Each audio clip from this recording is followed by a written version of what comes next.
Welcome to Southeast Asia English Business Program Fortune Express and Visna, your today program host.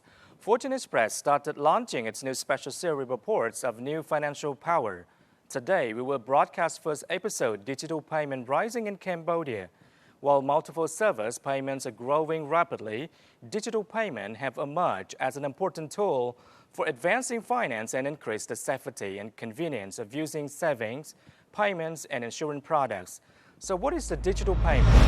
Digital payments are technically defined as any payment made using digital instrument. In digital payment, the payer and the payee both use electronic modes to send and receive money. No hard cash is used. Over the past 5 years, the market for mobile payment platform has grown rapidly in Cambodia. The space is now crowded with startups, international players, and domestic companies, all competing for a piece of the e-payment pie. Today, Fortune Express have an exclusive interview with Tomas POKORNY, Chief Executive Officer of Pipay. Pipay is the local platform of mobile payment and is the most innovative and complete cashless payment platform in Cambodia. Why did they invest in digital payment in Cambodia? How did digital payment contribute to the economic growth? What are their perspectives for the future of digital payment in Cambodia? Thanks for having me. I'm Tomas POKORNY.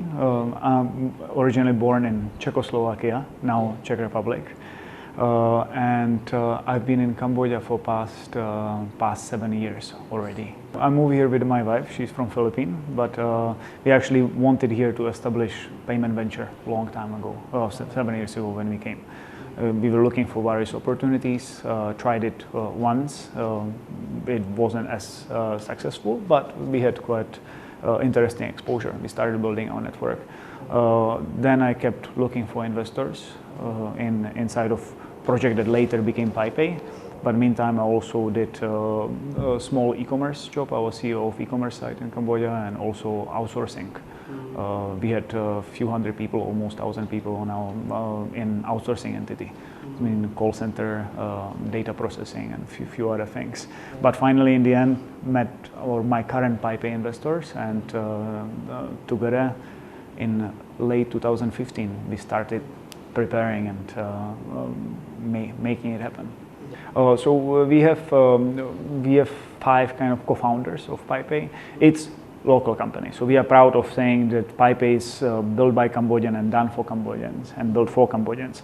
But we have two Cambodian shareholders, one Singaporean shareholder, and we have myself, and I'm from Czech Republic, and we have another Cambodian board member. So it's kind of 5 founders. We met 2015 and we pushed towards the incorporation. Yeah. So Pipay is now actually 2 years. Around 2 years now in commercial operations. But first it was kind of beta launch in 2017, and only in 2018 we started really considering that we properly launched. The Cambodian situation 7 years ago was relatively easier on visa. It was very welcoming to foreigners. So both of us could actually establish new life. That was on personal side. Yeah. On business side, we took Cambodia as a kind of greenfield operations, right? Because imagine 7 years ago in 2012, 2013, maybe even 2014, Cambodia wasn't as developed when it comes to digital payments, right? Nothing was there. So we thought, if nothing is here, it will be easy to penetrate. It will be easy market because no competition exists. Of course, there was Bing and a few other players already, but they were more in Asian cash trade, right? Peer-to-peer money remittance services. But that was my first startup, and we learned very soon that this typical entrepreneurship mistake, right? You're learning through as you go. That no competition doesn't mean that you automatically succeed, because we didn't have any competition, but we didn't have also any clients. Yes. We wanted to focus on card processing, credit card processing, but imagine card processing situation here. You don't have that many credit cards issued in Cambodia, right? Credit card, debit cards, and imagine it 6, 5, 7 years ago. There was almost no cards here. Yeah. So we also didn't have any customers. So we learned hard way. Yeah. But since we already were here, we simply said there is so many opportunities. So we decided to stay, and since then we've built our life here. Digital payment have revolutionized the way people pay and accept money for goods and services. There is no longer need for consumer and merchants to worry about the inconvenience and security risks to carry around large amount of cash in order to pay for things they need. Besides, the benefits of digital payment go well beyond just convenience and security. Digital payments in Cambodia have been developing very fast for the last 5 years. What changes did the digital payments bring in Cambodia? What is the outlook for digital payments in Cambodia? Cambodia was growing faster than any country I've seen in the region. Of course, I cannot speak for all countries because I'm not physically placed there. But when you compare Cambodia to Europe or even to United States, Cambodia is much more susceptible to digitalization, to try new things, right? And to almost everybody says that, but it's true. It's kind of already everybody's using it as a statement. But Cambodia is really potential of leapfrogging various other countries, because in states, for example, right? Even though it's such a big and developed market already, look at e-wallets penetration, digital payments penetration in the US. It's not as big. Cards, sure, they have credit cards penetration and many people have bank accounts. In Cambodia, it's opposite. You don't have so many cards, you don't have so many bank accounts. But that's why instead of building that industry from scratch, you can actually go straight into digital economy because you don't have any deep legacy behind you. So what I think is main difference, Cambodia versus other countries in this region, it's much faster. Look, I think there are many other very successful players on the market, but I think when we take it from the perspective of cashless, purely, there is always some element of cash, but purely digital payments, I think that Pipay is probably on top. I don't want to say number one exactly, but amongst top three. Big difference between us and few others was always that we simply started as a digital wallet and we keep on that mission of digital wallet. Where many other players, they might have also agent elements and cash elements, cash trade, peer-to-peer cash trade. Therefore, us, our e-wallet is really the main core focus, core payment infrastructure around those digital payments, right? So e-wallet is for you as an end user, right? But the infrastructure around digital payments is for our partners, for our merchants, for our banks, for various other partners that we have. There are million reasons you can actually put as a benefit, right? But thing is that almost all of them are not tangible.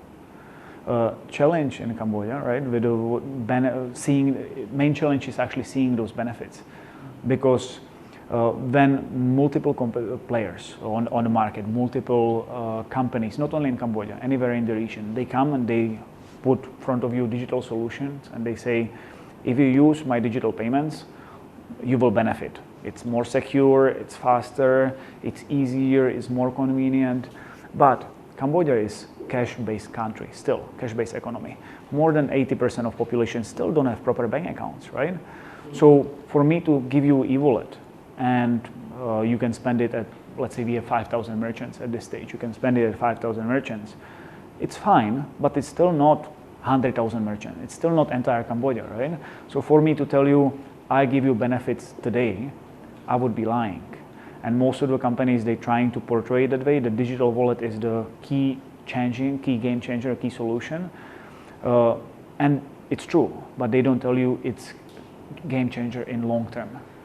Digital solutions really bring benefit only once it penetrates entire country. And that's probably the biggest challenge for companies who take it seriously in the mission of digitalization and mission of going cashless, mission of financial inclusion. They cannot look 1, 2, 3 years down the line. They need to look 5, 10, 15 years. Imagine what happened in China 15, 20 years ago. It was only cash, right?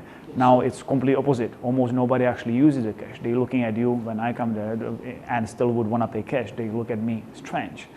But India, similar thing. Once government issued that centralization of the currency and that everybody had to use digital means above certain amounts, they start seeing benefits now. But they were able to only achieve it once the entire country was converted. If Cambodia will be digitalized only from the perspective of city center in Phnom Penh and city center in Siem Reap, maybe a few other cities, is not enough. So the benefit is savings, benefit is more convenience, benefit is it teaches you how to operate the financing, access to finance, access to formal financing. You don't have to go through loan sharks. You can go to official loan process if you have your data behind you, right?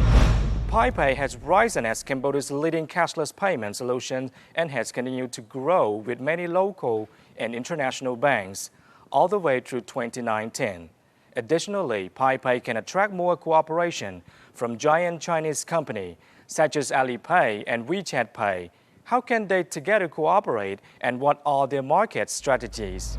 Pipay doesn't do only Pipay now payments, but we're partnering with various other international players. So we partner with ALIPAY, we partner with WeChat, we now partner also with UPI. We got our China Union Pay license as well.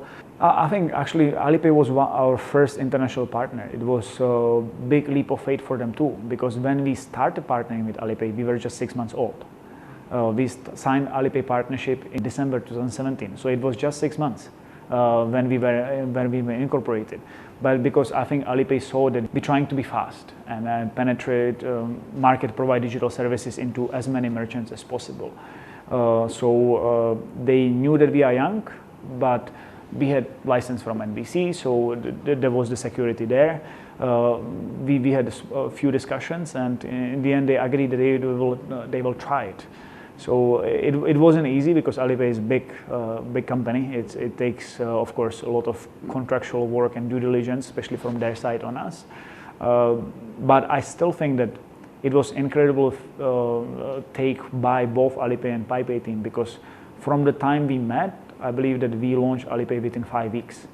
So it was very rapid speed when we came to the market with them. Yeah. And since then, ALIPAY is almost on all Pipay terminal. You can also do ALIPAY. Not all, but almost all. So I think it's good for the market too, because regardless that how positively or negatively the Chinese influence is being taken, because some people believe it's good thing, some people believe it's bad thing, but nobody can deny that Chinese tourists are in Cambodia, and there is Chinese purchase power, right? If you simply deny the service and nobody will cooperate on the service, our merchants will lose up.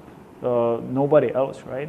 So it's better to cooperate, and it helps the market instead of trying to keep everything closed just for ourselves. We also partner with various banks in Cambodia and various microfinances. So now, for example, with AMK or with Amret, you can come to those branches and you can do cash in to Pipay account and cash out from Pipay account. Of course, it's nice to have the dream and vision that we could be an international company. That's fine. But contrary to multiple other instances, when you hear people telling you Cambodia is just incubator, we test our solution and then we go out. We believe that we start in Cambodia, on Cambodian market. We want to make it first in Cambodia and for Cambodian market. We want to first be successful here, then we can start thinking about going out. I still believe that Cambodia has so much potential and unutilized potential, unrealized potential, that thinking now of going outside is too premature. We're working with international parties like ALIPAY, WeChat and others trying to bring and working on international remittances and bring those international players for them to be accepted in Cambodia. So ALIPAY QR code can be accepted at our POSs, for example. But for now, we're focusing on local market. We have at this stage I think close to 300,000 users, payment users on our application in practically 18 months since the beta launch, right? So first 6 months was kind of slower, right? So we still have 14 or 15 million more people to give our service to. So I think we still have a big market to go. Well, see from the merchant perspective, right? We have more than 5,000 locations already. Our target is we will reach probably 10,000 merchant locations within this year, 9 or 10,000. Because Cambodia is actually and especially Phnom Penh, is a very social city. People going a lot of out, people like to party, people like to eat out.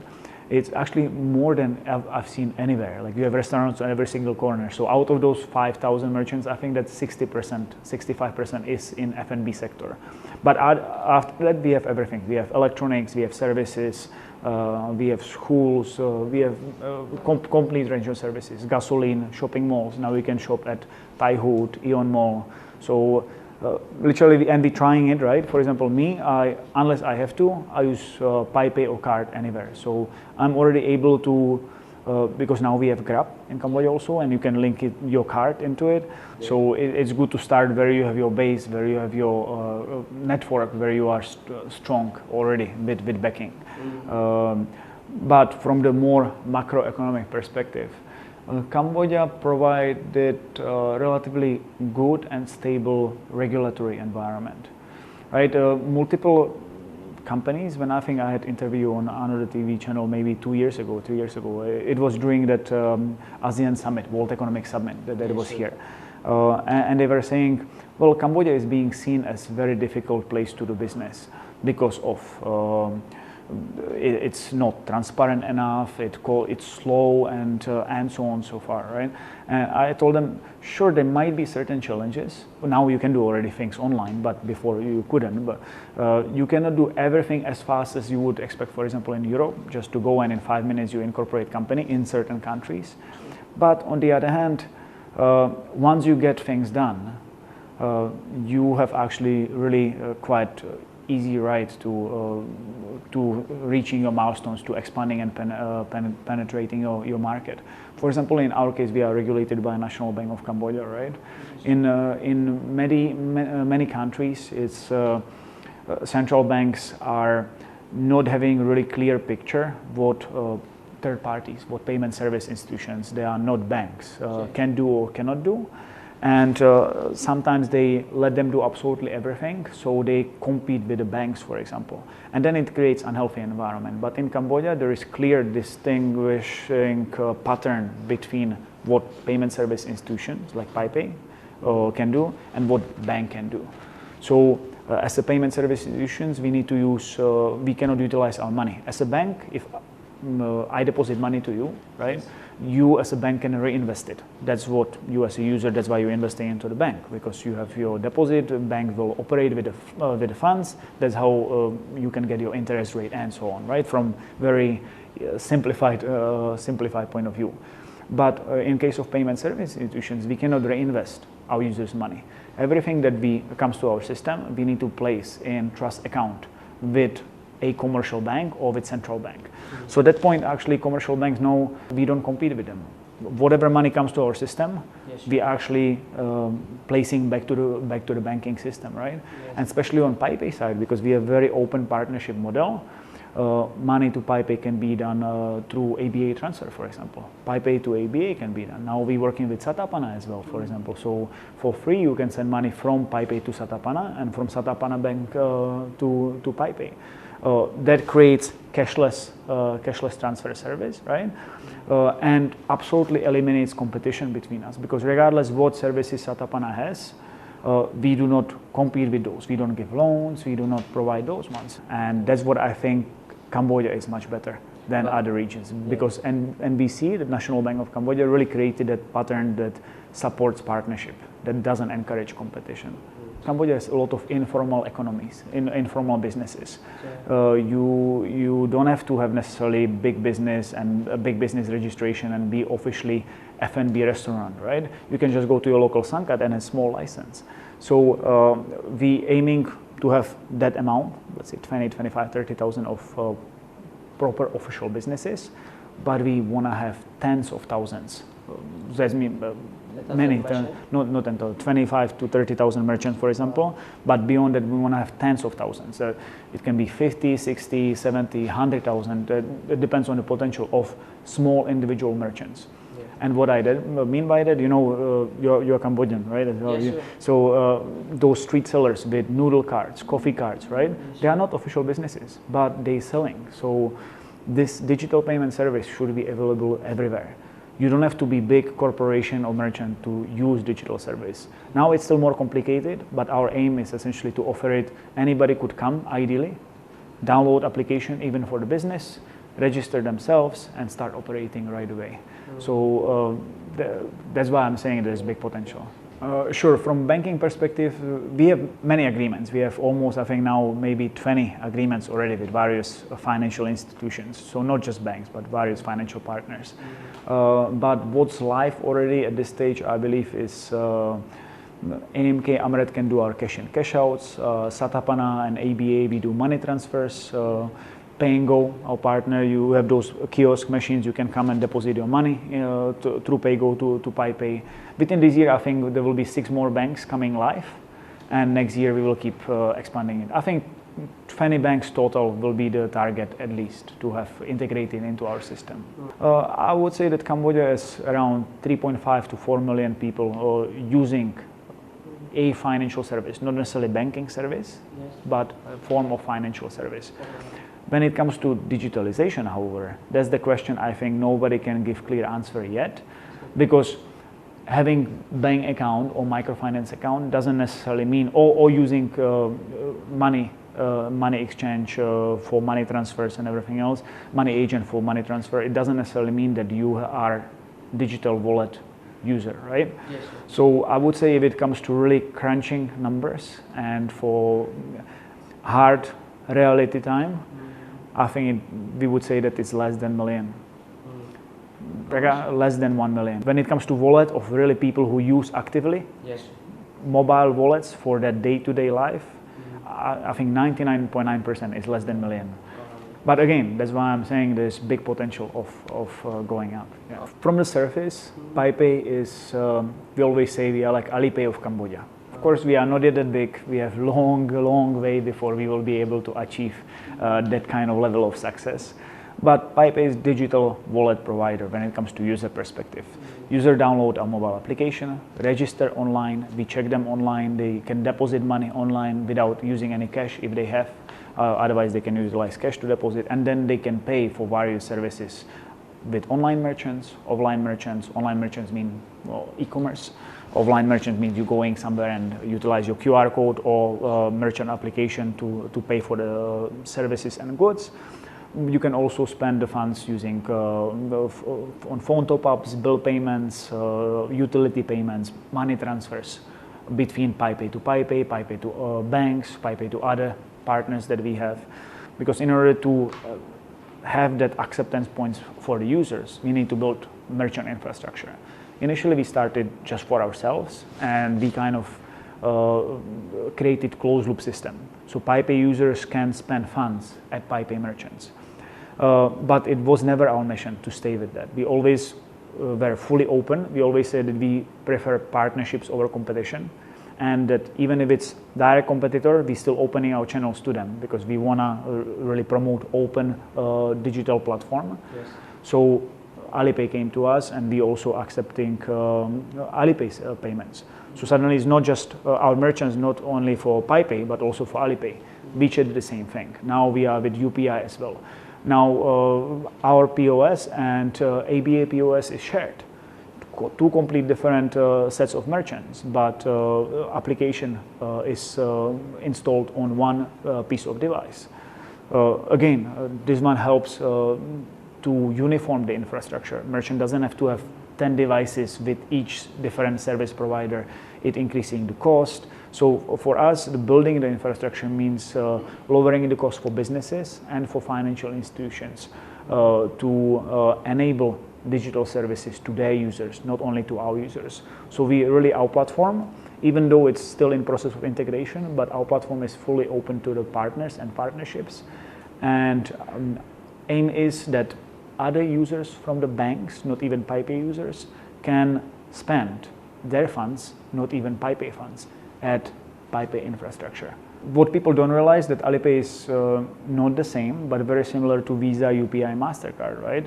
In that sense. Of course, they are different because they do closed loop only. Alipay users are there for Alipay merchants, right? Yeah. But in order for them to be able to take their service internationally, for example, somebody who has Alipay account in China and prefers to use Alipay over use card, then they wouldn't be able to unless they have Alipay have partners in other countries like Pipay.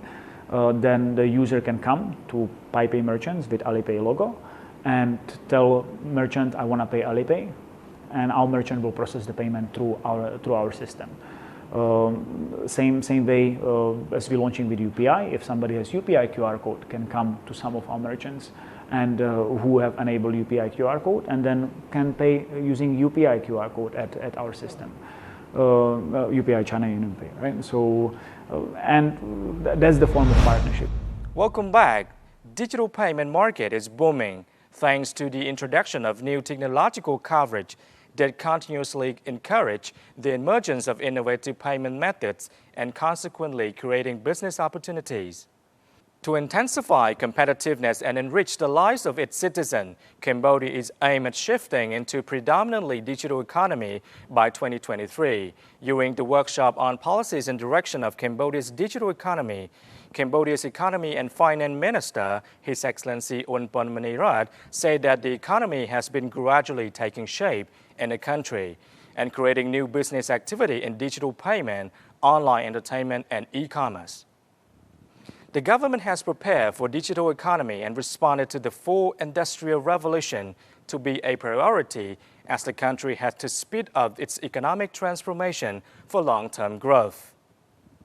The report pointed out that in recent years, nearly 30 payment-based startups have emerged in Cambodia.